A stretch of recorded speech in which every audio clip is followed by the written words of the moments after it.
maybe an overnight. Then I went back to work. When I took time off, it was to visit organizations working with former sex workers in Thailand and Cambodia.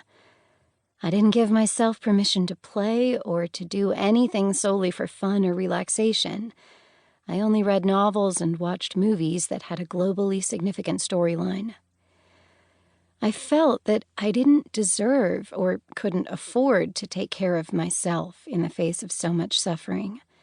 Saying no felt like either a liability or an expression of disdain for the needs of others and for myself. When I recognized my exhaustion and compassion fatigue, I judged myself. I thought, who am I to complain? My life is full of blessings that go far beyond my essential needs. I heard countless stories of trauma directly from survivors, as well as time after time from my community. I had very few boundaries and answered calls at all hours. More than once, I agreed to go to the hospital for sexual assault calls because I happened to live closer than other staff. I could take it for the team. I thought I was invincible. My mind began to feel saturated with traumatic realities.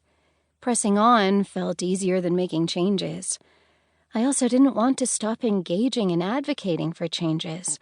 I felt called to the work and grateful for the gift of listening and knowing people's stories.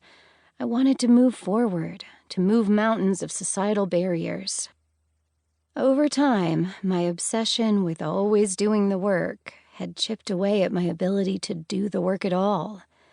I didn't yet realize the impact of my internal narratives and belief systems. Slowly, my identity was more and more centered on what I did, rather than who I was. I started to believe that my identity and worth were based on helping others. Worse, I thought I didn't have value as a person unless I was serving people in need.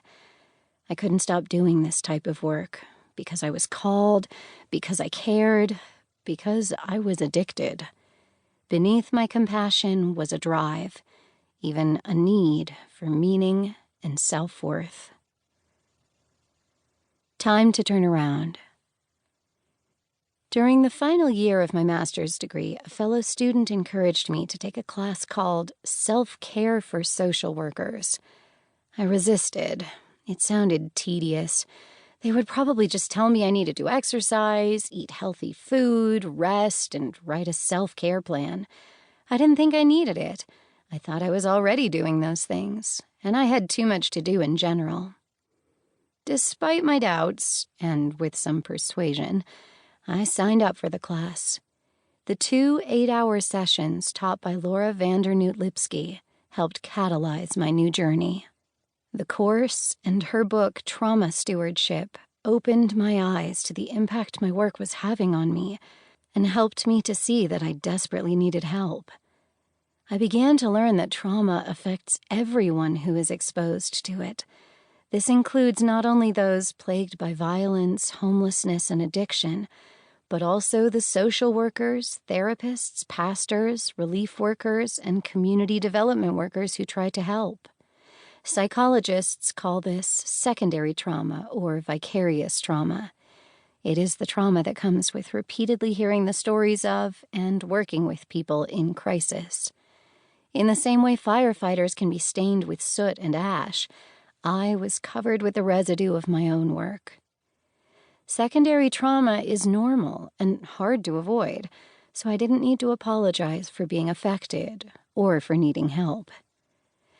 Learning how affected I was by trauma was one thing, yet making changes and moving forward was another.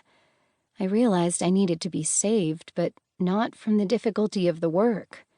I needed to be saved from my unhealthy motives and beliefs that had led me to dark spaces.